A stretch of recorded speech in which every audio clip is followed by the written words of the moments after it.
Now, this building was identified sometime in the year 2022. It had some signs of structural failure,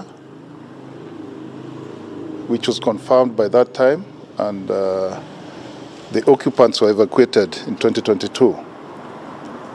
Now, the county government and the multi-agency team gave the owner the opportunity to make the building safe.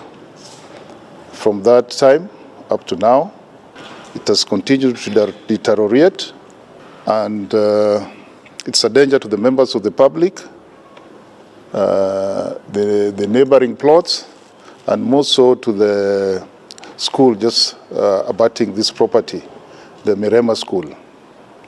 So the members of the public complained about the status. So today we came to make a final determination on this, and we have decided that this building will be removed